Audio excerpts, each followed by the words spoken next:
থাকি, আমরা অত বেশি বাড়াই নাই।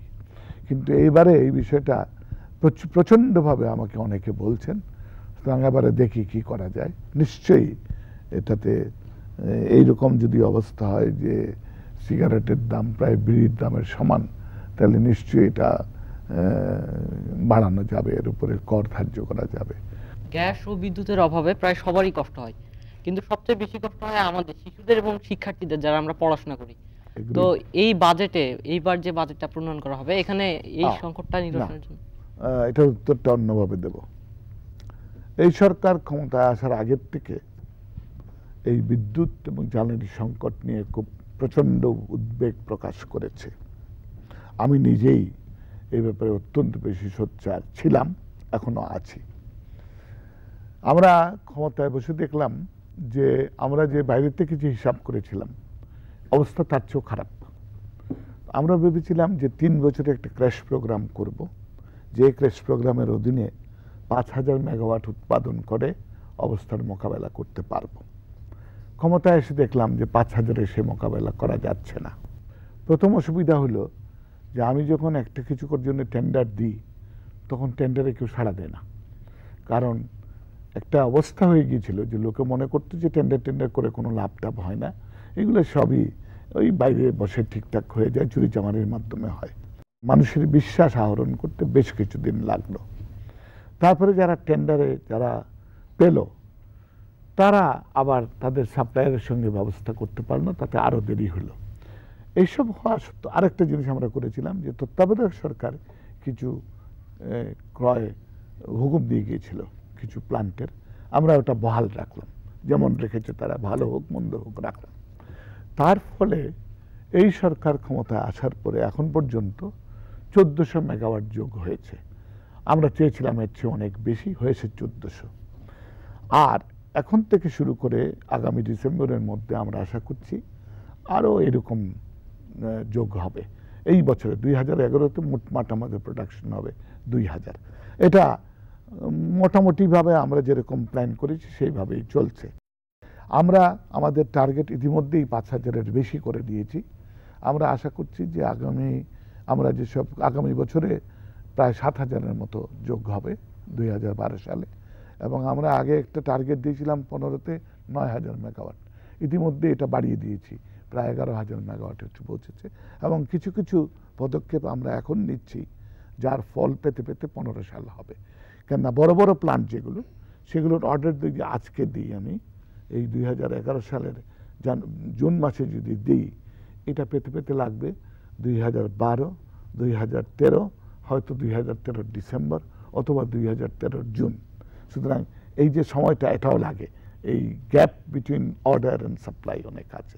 ইয়েস, শিশুদের খুব অসুবিধা হয়, লেখাপড়ার দারুণ কষ্ট হয়। যার বাড়িতে শিশু আছে সে জানে। আমি বনানীতে থাকতাম আগে, সরকারের যাওয়ার আসে আগে, দিনে যে কতবার লাইট যেত, কতবার কম্পিউটার নষ্ট হচ্ছে, লেখাপড়া সব বন্ধ করে একদম, মানে এটা কিও হয়ে যায়, একটা মন খারাপ হয়ে যায়, ইউ বিকাম, ব্লাড প্রেশার বেড়ে যায়। আমি বুঝতে পারছি এটা খুবই খারাপ কথা। তো আমি যেটা বলতে চাচ্ছি যে 2011 সালের শেষের দিকে, 2012 সালের শুরুতে একটু কিন্তু স্বস্তি আসবে।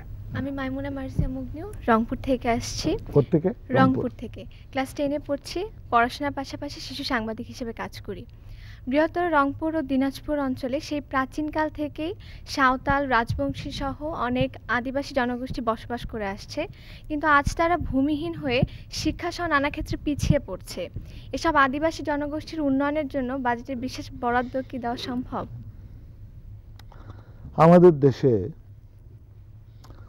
যারা শক্তিহীন তারাই বঞ্চিত। তো আদিবাসীরা তাদের জীবনের যে স্টাইল ছিল, সেই স্টাইলের ফলে তারা শক্তিহীন। এই রাজবংশী হলো আমাদের রংপুর দিনাজপুরের মানুষ, এরা তো আসলে সাঁওতাল। তারপরে ময়মনসিংহে গারো আছে, আমাদের সিলেটে আছে পাত্র, খাসিয়া, এরা সবাই সব জায়গায় নিগৃহীত। এজন্যে এই সরকার একটি বিশেষ কার্যক্রম নিয়েছে যে তাদের অধিকার প্রতিষ্ঠা এবং তাদের যাকে বলে লেখাপড়ার একটু উন্নয়নের কিছু ব্যবস্থা নিয়েছে এবং তাতে অবস্থার উন্নতি হবে, কিন্তু এটা সময় সাপেক্ষ, হঠাৎ করে হতে পারবে না। আদিবাসী যেমন রাজবংশীদের কি করবে এখন, তাদের তো ভূমি অধিকার চলে গেছে, এখন what can you do for them, কি করা যেতে পারে? একমাত্র যেটা করা যেতে পারে যে তাদের এই বিভিন্ন ধরনের অন্য কাজে যদি প্রশিক্ষিত করা যায়, তখন সেটার থেকে তারা তাদের হয়তো অবস্থার একটা পরিবর্তন আনতে পারে। আমি প্রদীপ বিশ্বাস, গোপালগঞ্জের মুকসুদপুর থেকে এসেছি। লেখাপড়ার পাশাপাশি শিশু সাংবাদিকতা করি। মাননীয় অর্থমন্ত্রী, আপনি তো একজন পরিবেশবাদী।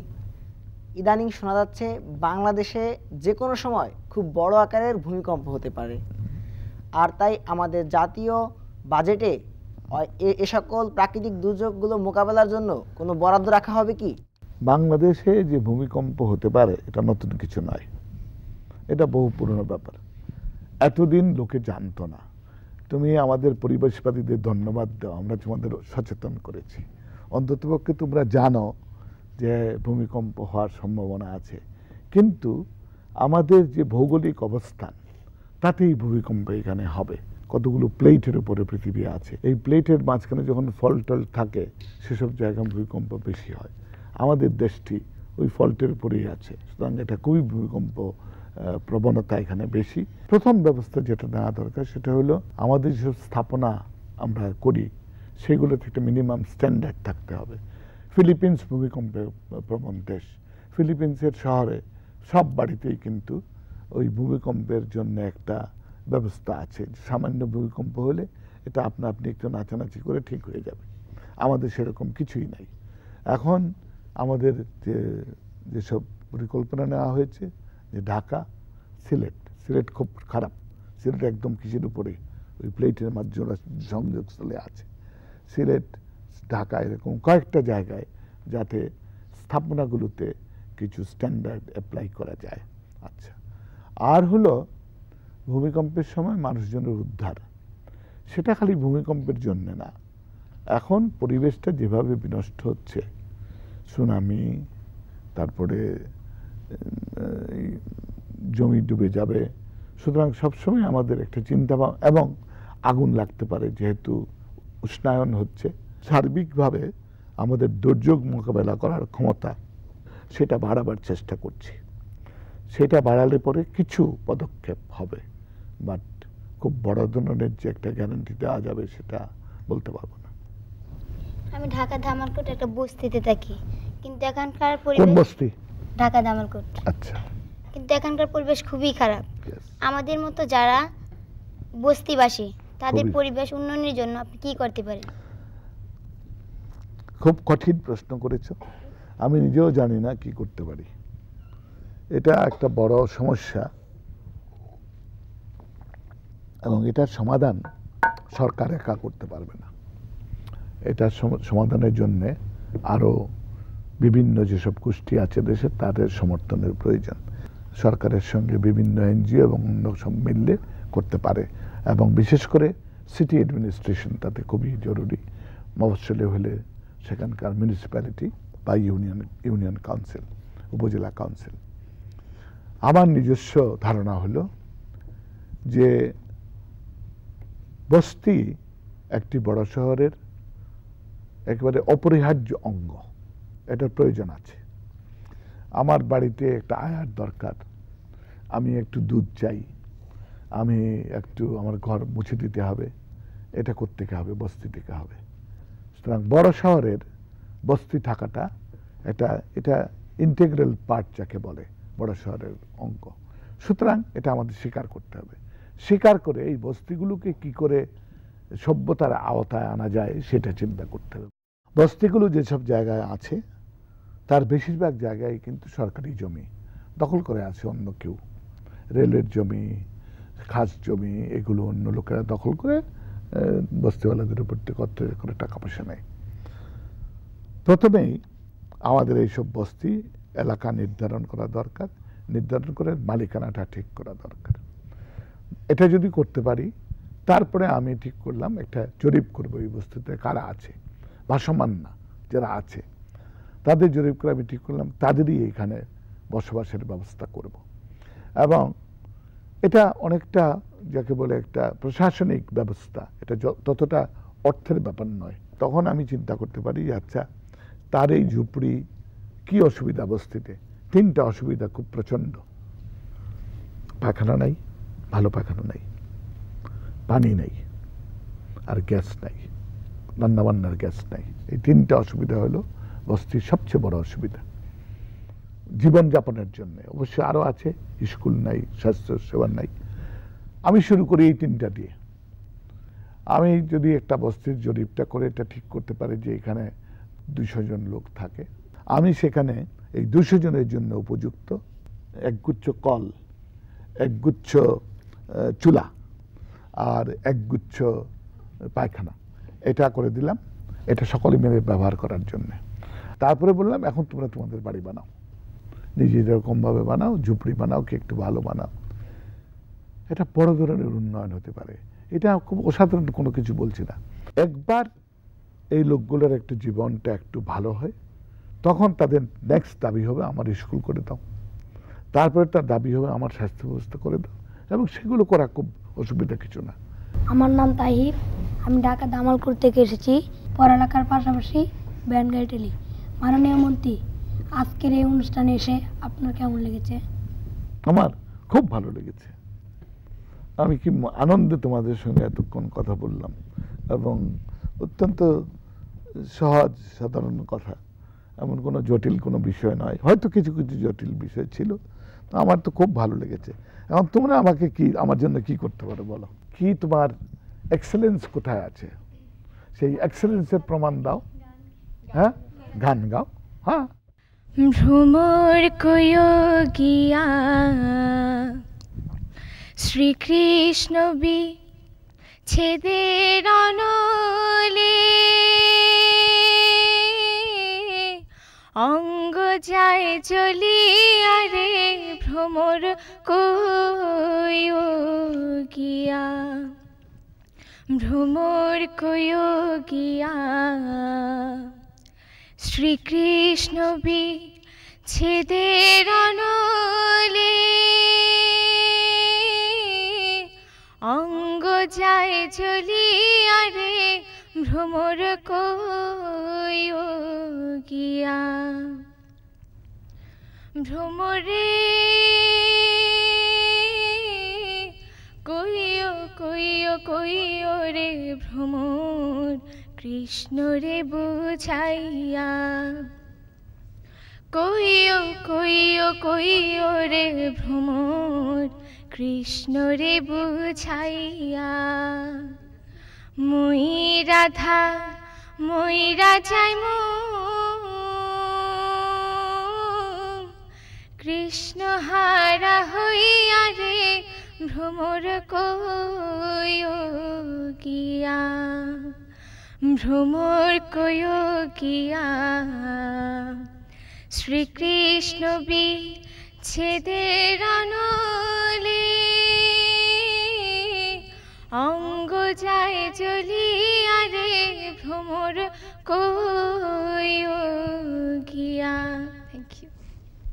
মাননীয় মন্ত্রী, আপনাকে অসংখ্য ধন্যবাদ আপনার এত ব্যস্ততার মাঝেও আমাদের সময় করে দেবার জন্য। আমাদের রয়েছে বিপুল জনগোষ্ঠী। এই জনগোষ্ঠীকে জনশক্তিতে রূপান্তরিত করতে বিনিয়োগ করতে হবে কর্মমুখী শিক্ষা এবং স্বাস্থ্য খাতে। বাংলাদেশের জনসংখ্যার শতকরা ৪৫% ১৮ বছর বয়সের নিচে। তাই এই বিপুল জনগোষ্ঠীকে জনশক্তিতে রূপান্তরিত করতে আমরা আশা করব আমাদের মাননীয় অর্থমন্ত্রী আসছে বাজেটে প্রয়োজনীয় দিক নির্দেশনা দেবেন। আমার খুব ভালো লাগলো তোমাদের সঙ্গে এসে। আমার দিন যেরকম ব্যস্ত থাকে আজকেও সেরকম ছিল। তার শুরু হয়েছে সকাল ৮টায়, এর মধ্যে আবার বৃষ্টি বাদল শুরু হয়ে গেল, সেখানে প্রায় ১.৫ ঘন্টা নষ্ট হলো। তারপরে গেলাম পদ্মাতে, সুতরাং পদ্মা সেতুর সমস্ত প্রোগ্রামটা দেরি হয়ে গেল। তার ফলে আমার এখানে আরও 2টো প্রোগ্রাম ছিল, 2টো ক্যান্সেল করতে হলো। তোমাদেরটা ঠিকই গেল।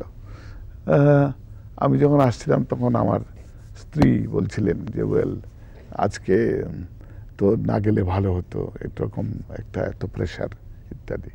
তো আমি বললাম যে না, এরকম 2টা ক্যান্সেল করেছি, 3টা আর ক্যান্সেল করতে চাই না।